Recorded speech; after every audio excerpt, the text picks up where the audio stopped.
Welcome to Faith and Fire,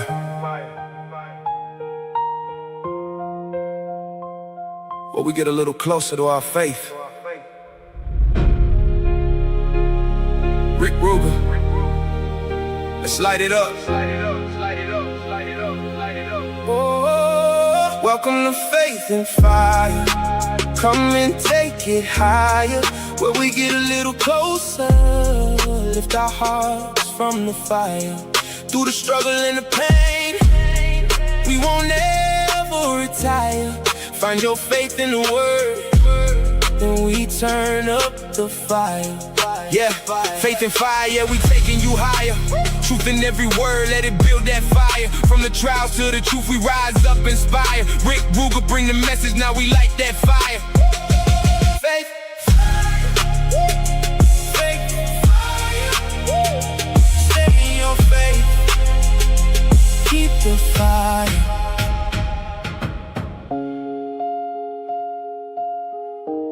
Welcome to Faith and Fire.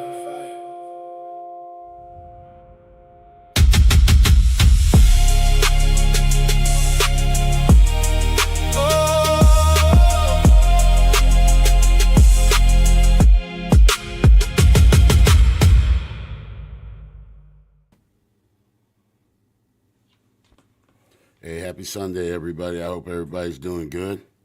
Welcome to another episode of Rickruger's Faith and Fire. I am Rick Ruger. I hope everybody had a great week. I did actually have a pretty good week. Outside of a couple little health issues with my leg, it was a pretty good week.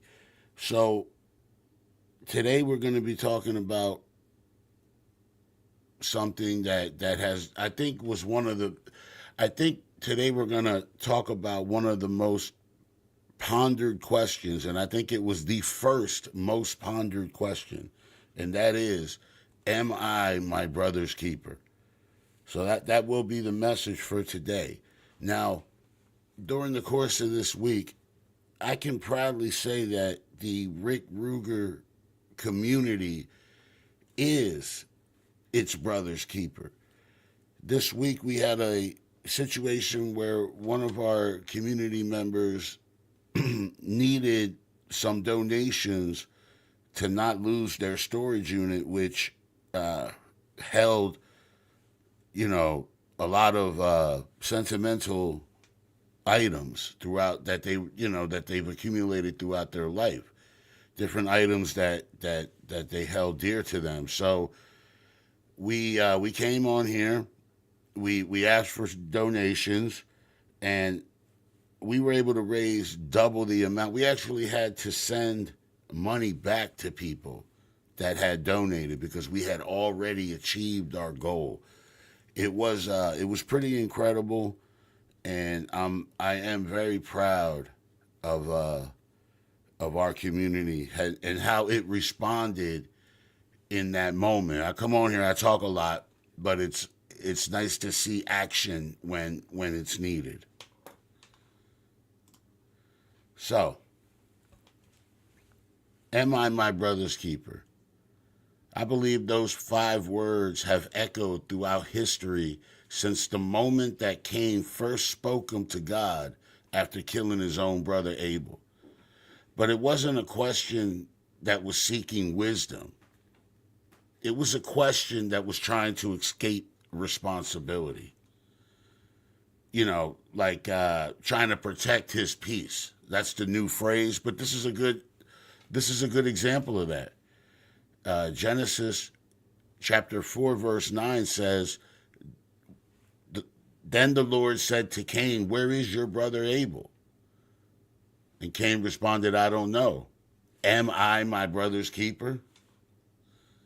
But here's the truth. God already knew where Abel was. The question wasn't about Abel's location. The question was about the location of Cain's heart. And so today I want to ask every one of us, where is your brother? Not where is he physically, but where is he spiritually, emotionally, or mentally? Where is he when no one else is looking? Because if we claim to follow Christ, we don't get the luxury of saying, that's not my problem. We are called to carry one another. We live in a world today that teaches quite the opposite. The world today teaches us look out for number one, numero uno. Protect your peace. Is a phrase that I'm quickly learning to dislike a whole lot. Mind your business. Take care of yourself. While there is wisdom in healthy boundaries, Jesus never called his followers to become isolated islands. He called us to become family. Family doesn't abandon one another. Family doesn't celebrate when someone falls. And family doesn't gossip about someone's weaknesses. Family gets in the trenches. See, being your brother's keeper doesn't mean controlling someone's life. It means caring enough to notice when they're hurting. It means making that phone call, sending that text. It means showing up. It means praying when they don't even know how to pray anymore. Sometimes the strongest people are carrying the heaviest burdens. The one making everyone laugh may be crying themselves to bed every night. The one encouraging everyone else may secretly be wondering if anyone else would notice if they disappeared. That's why being our brother's keeper, it matters. And Jesus gave us a perfect example. He didn't just walk by broken people. He stopped. He touched lepers nobody wanted to touch. He ate with sinners nobody wanted to be around. He defended a woman caught in adultery. He restored Peter after Peter denied him 3 times. Jesus didn't just preach love, he demonstrated it. Carry each burden in the way you will fulfill the law of Christ. Galatians 6, verse 2. Notice it doesn't say judge each other's burdens, compare each other's burdens, ignore each other's burdens. It says carry them. Sometimes carrying someone doesn't mean fixing them. Sometimes it simply means refusing to let them walk away. Some people are one encouraging word away from giving up, one hug away from hope. They might be one prayer away from believing God hasn't forgotten them. You may never know the weight that someone's carrying. That's why kindness matters, grace matters, and patience matters. Because everyone is fighting battles you can't see. Being your brother's keeper also means speaking the truth.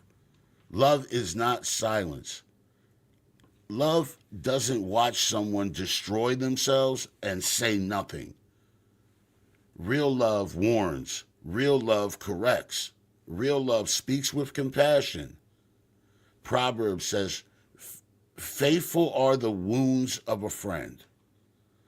Sometimes your greatest act of love is having a difficult conversation nobody else is willing to have. Excuse me. But here's the key. Truth without love becomes condemnation. Love without truth becomes compromise. Jesus gave both, grace and truth. Being your brother's keeper also means celebrating their victories. Jealousy has destroyed more relationships than anybody can realize. When your brother succeeds, you should celebrate. When your sister is blessed, cheer them on. You should celebrate.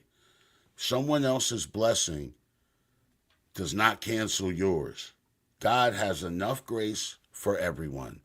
We're not competing. We should be compelling each other. The kingdom of God isn't built through competition. It's built through unity. See, the enemy, and we know who that is, they love division. He whispers, they don't care about you. You're on your own. Nobody understands. But God says you belong. You are loved. You are part of the body of Christ. When one part hurts, we all hurt.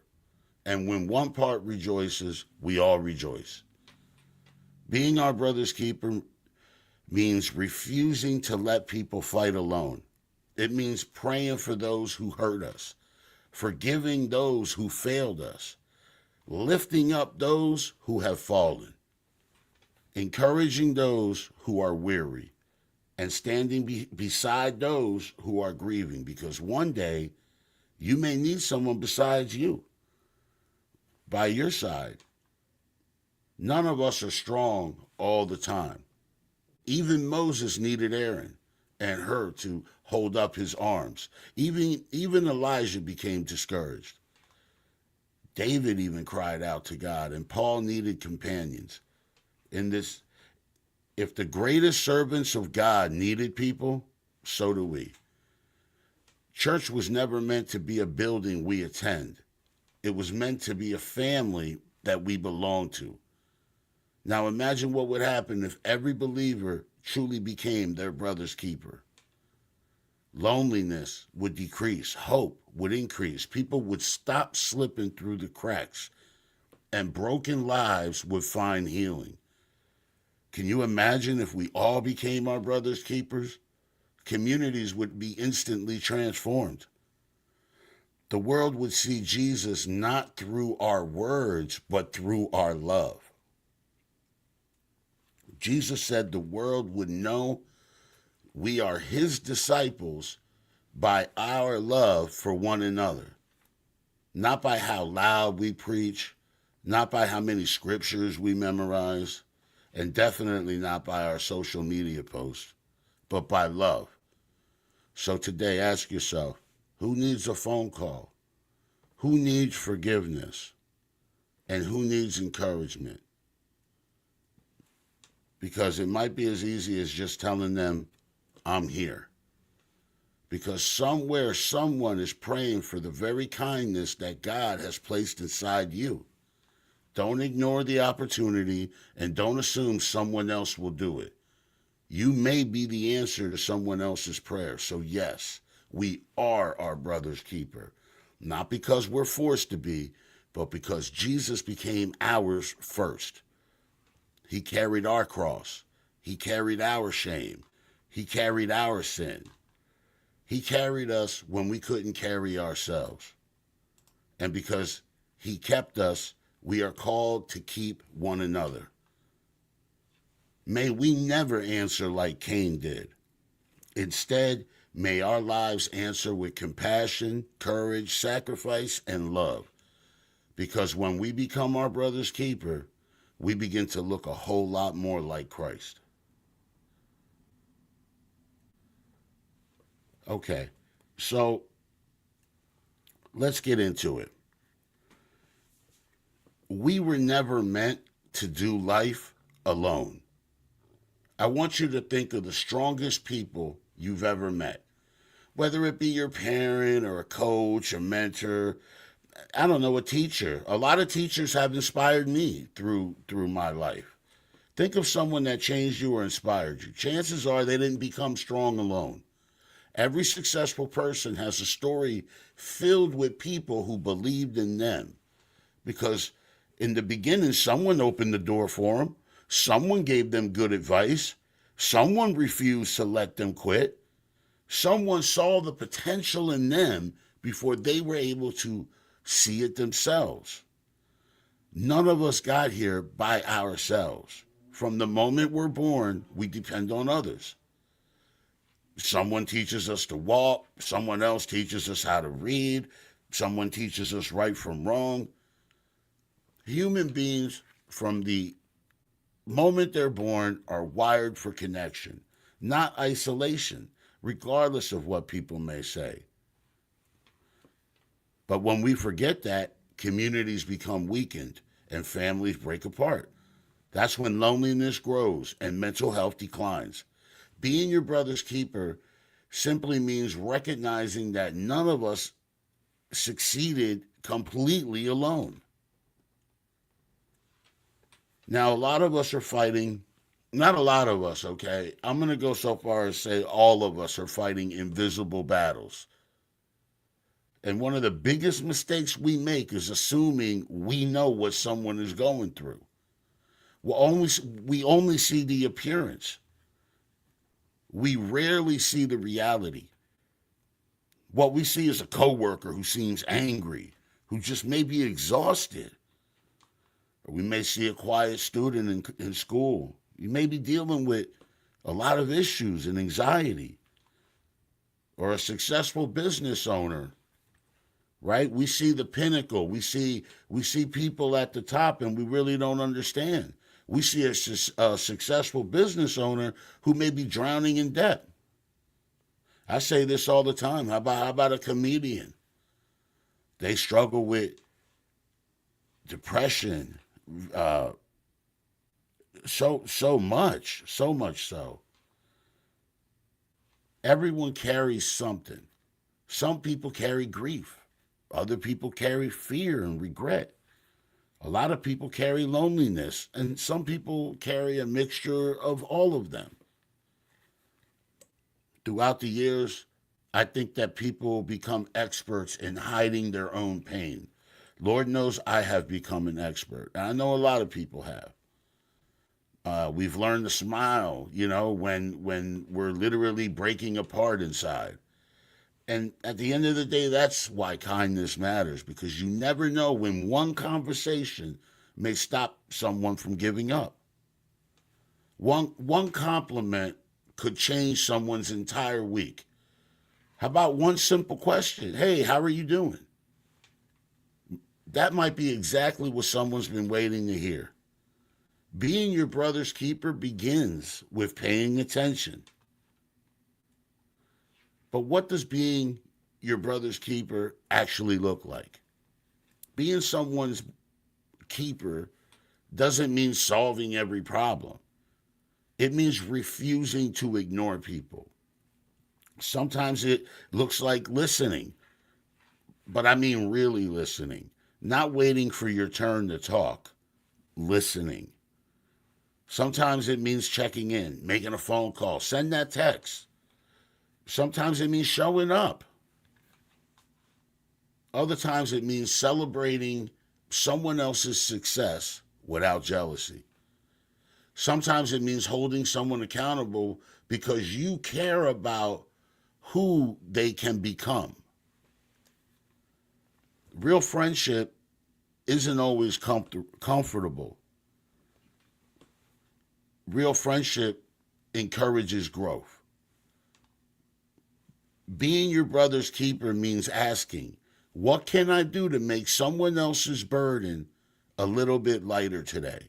You don't have to change the world, and you don't have to solve every one of your brother's problems, brother or sister's problems, okay? But you can just try to make their burden a little bit lighter. You simply have to change. You can simply change someone's world completely by just being somewhat encouraging. Now, touching back on this part here where you care about when you care about someone, you care about who they become or who they are. So sometimes uncomfortable conversations, they're part of the equation. You got to tell them, hey man, listen, I don't like what you're doing is not right. It's probably going to lead you down a bad road. See, that's a real friend. See, someone who's not your friend, they're there encouraging you. Yeah. That's not your friend. Your friend is actually the one telling you, man, you look stupid doing, or whatever. That's your friend. And a lot of times we ignore our real friend because we want that permission to act out the way, and then you get a bunch of people around you that don't care about your future. Okay, so why do we often fail each other when it comes to being a brother or a brother's keeper? If caring for others sounds so simple, then why don't we do it more? Sometimes we're too busy. Sometimes we're too distracted. Sometimes we're afraid we'll say the wrong thing. A lot of times we assume someone else will help. I think psychologists call it the bystander effect. The more people who witness someone in need, the less likely someone is to help. Everyone assumes someone else will step in. How many times have you guys seen a video where something horrible was happening to somebody and a bunch of people were just standing around filming it? I mean, there's endless examples of this. I mean, like endless examples. Imagine if everybody decided not to wait, though. Imagine if everybody decided that they would be the person that stepped forward. I'm telling you that communities would be transformed overnight. Too often we confuse independence with strength, and real strength isn't refusing to help. Real strength is being willing to give help. Those videos make me sick to my stomach when I see that. Whether it be someone getting assaulted or whatever, and a bunch of people just watching. And a lot of times you'll see something like on a train or on a bus, or it happens all the time, and people just pull out their phone and start filming. I mean, they're more concerned with getting engagement on social media than the current situation that they're filming. That's how detached as a society we have become. That makes me sick to my stomach. I'm old enough to remember when things were different.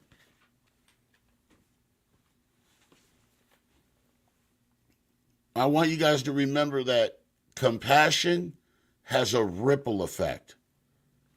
One act of kindness rarely stops with that one person.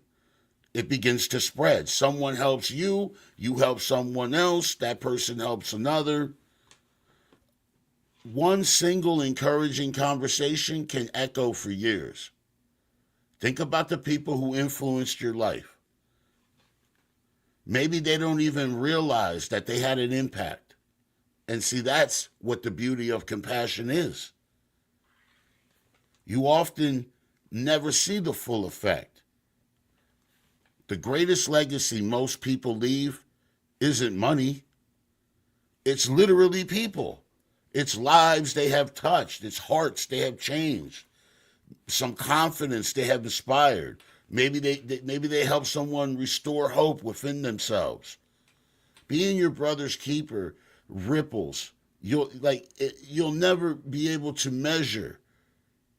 It starts with one act and just bands out. So, what have I decided to do? I've decided to build a community instead of a crowd, okay, at Rickrugerreviews and here at Faith and Fire. Because a crowd, they gather around for entertainment. A community, they gather around for the actual people. Crowds, they disappear when things get difficult. They're not invested. Communities, they stay. You lose your channel, you're a community on another channel, same people. These are things that I can personally attest to because of how wonderful my community is, because of how strong this brotherhood is.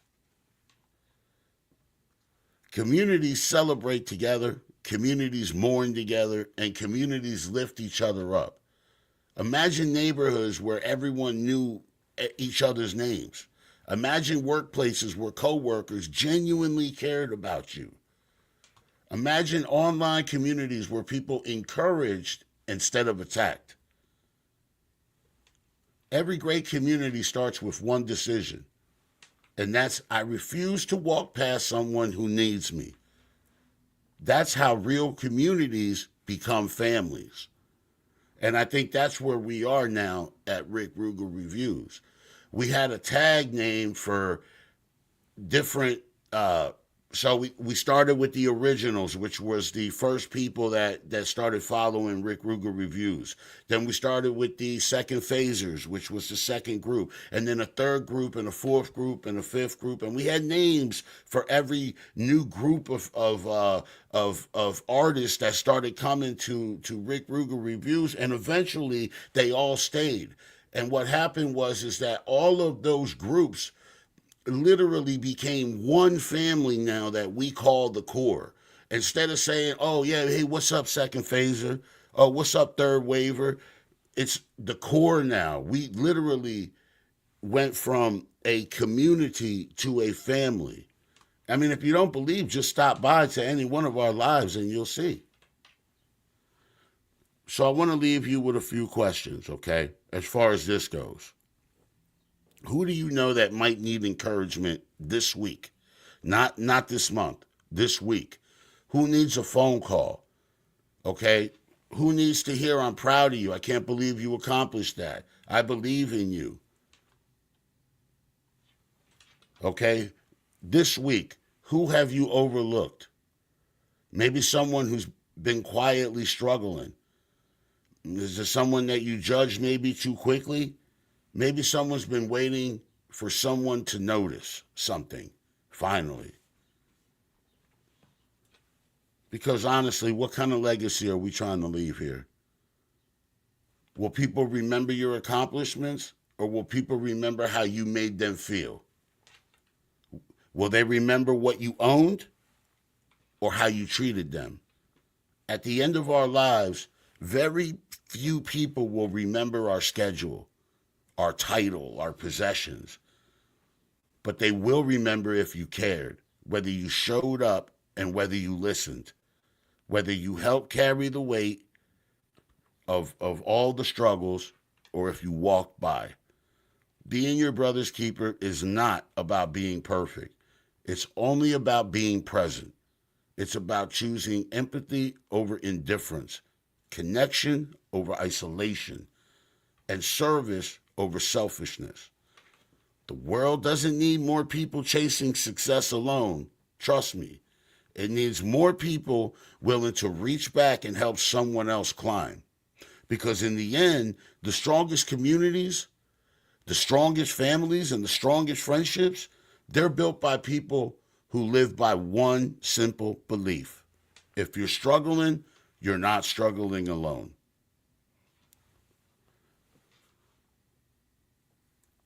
So how does all of this tie in spiritually? Because God has always cared about people more than possessions. Now, specifically speaking about the story of Cain and Abel in the Bible, Cain lost his brother long before he lost his life. Most people think that Cain's problem started with that murder, but it didn't. It started in his heart. It started when the jealousy entered, when the pride entered, and the bitterness, the comparisons between him and his brother. See, those are the poisons and the toxins that will kill anything that you try to build. Whether it be a community, a marriage, a friendship, a business, it doesn't matter. These are the toxins that will absolutely suffocate any motion that you think you may get. As soon as jealousy and pride and comparison and all of these things enter, I think it's over at that point. And though all of those things, they settled into Cain's heart. And he became an enemy of his family. Instead of being his brother's keeper, he became an enemy to his brother. People don't stop loving suddenly in 1 second. It happens one decision at a time. One offense, one grudge, one comparison. Maybe it's an unforgiven hurt. But before Cain raised that stone and killed his brother, he had already separated himself from his brother. And see, that's exactly how the enemy works today. He separates you, he isolates you. The division, they love to divide. They enter your family, they enter your churches. These are viruses, and they spew these toxins that will suffocate your movement. When God asked Cain, "Where is your brother?" Did God not know? Of course he knew. God wasn't asking because he lacked the knowledge of the location of Abel. He was asking because Cain lacked responsibility. God wanted Cain to examine himself. Sometimes God asks questions, not because he needs the answer, but because we do. Where is your brother? Have you checked on him? Have you prayed for him? Have you encouraged him? Or have you walked away? The question still echoes through heaven today. Where is your brother? I want you guys to look around. People are hurting everywhere. Some are carrying depression. A lot of this world is wrapped up in addiction and grief and trauma. Some are carrying loneliness.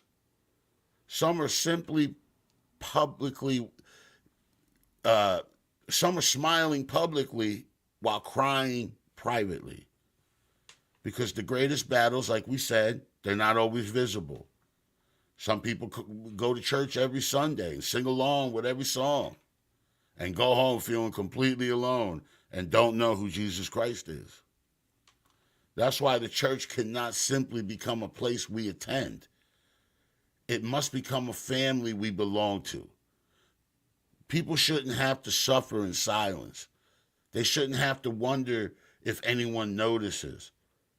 And they shouldn't fight every single battle by themselves, because that's not the way God designed this for his people.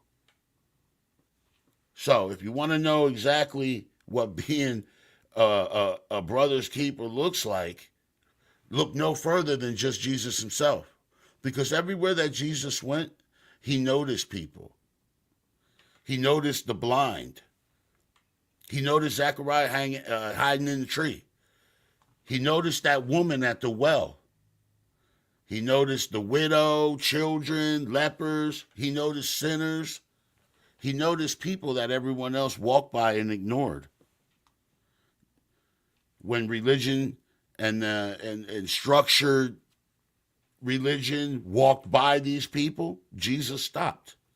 The religion judged them. Jesus came and restored them. The religion condemned them. Hell, the religion condemned Jesus too. But Jesus forgave. And see, that's what love does. Love notices and it listens, it reaches, and it restores. Jesus became our keeper. He carried burdens that belonged to us. He paid a debt he didn't owe. He died for people who literally rejected him. If Christ was able to carry us, how can we refuse to carry one another? So what does being your brother's keeper look like today spiritually? Being your brother's keeper does not mean controlling someone. It means caring enough to act. Sometimes, like I said, making a phone call, buying someone dinner. Maybe it's praying all through the night, depending on the situation that's at hand.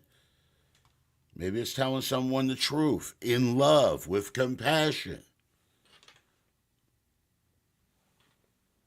Sometimes it's just showing up. That's literally what it is. It's just showing up.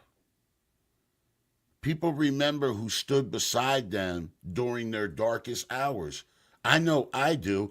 Everyone in the chat right now, what were some of the worst moments in your life? Who got you through them? I guarantee you can all name someone. Oh, if it wasn't for so-and-so, I don't know what I would have done. That is what being your brother's keeper looks like. That's what I'm talking about. God wants oneness. The enemy wants isolation. One of Satan's greatest weapons is isolation. When he whispers to you, No one understands. Nobody cares. You're all alone.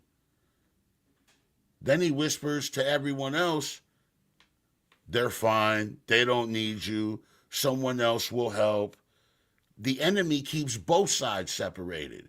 He's talking to you, telling you nobody understands, etc. Then he's talking to the other side saying, hey, he's got this. You don't need to worry about him. Meanwhile, he's won. You're isolated. And now when you're isolated, you're now what? Open. While one's waiting to be helped, the other waits for someone else to help. Meanwhile, people are suffering alone. We must reject isolation. We must become available and approachable and compassionate because we're stronger together. A cord of 3 strands is not quickly broken. Even Moses needed Aaron and Hur to hold his arms. Elijah became discouraged. Paul traveled with companions, and Jesus surrounded himself with disciples. If the greatest servants of God needed people, what makes us think that we don't? Strength isn't pretending you don't need anyone. Strength is allowing God to build relationships that sustain you. Before we leave today, I want you to picture someone, not yourself, someone else, somebody who has been in your heart. Who have you been meaning to call? Who have you been avoiding? Who has quietly disappeared? Who smiles but never seems happy? Maybe God has placed that person on your heart because he wants you to be their keeper, not their savior. Jesus is their savior. But perhaps you're meant to be the encouragement, the prayer, the visit, the hug, the phone call. Bro, sometimes it's just a text message. It's just a reminder that they're not alone. The world definitely doesn't need more people asking, am I my brother's keeper? The world needs believers who answer with their actions. We need people who lift, who serve, and forgive. We need people who are looking to restore. People that refuse to leave the wounded behind. One day we're all going to stand before God. And I don't believe he'll ask us how many followers we had on social media or how much money we earned, how famous we became, how viral we went. But I do believe we'll answer for how we loved other people. Did we notice the hurting? Did we feed the hungry? Did we visit the lonely? Did we encourage the discouraged? Did we love the unlovable? So today, don't leave asking Cain's question. Leave asking God's question. Lord, here is my brother. I stand beside him. I prayed for her. I forgave them. I love them, and I didn't leave them behind. Because when we become our brother's keeper, we become the hands and feet of Christ in a world that's desperately searching for hope. I hope you guys go this week, find somebody who's been in your heart that you've been meaning to contact, and make that contact. It can be as simple as a text message. Maybe it's just a message through social media or a phone call. God put them in your heart for a reason. Maybe you're the person. I hope everybody has a great week. I love you guys. I'll see you next Sunday. That's it for me. Much love. Nothing but love, man.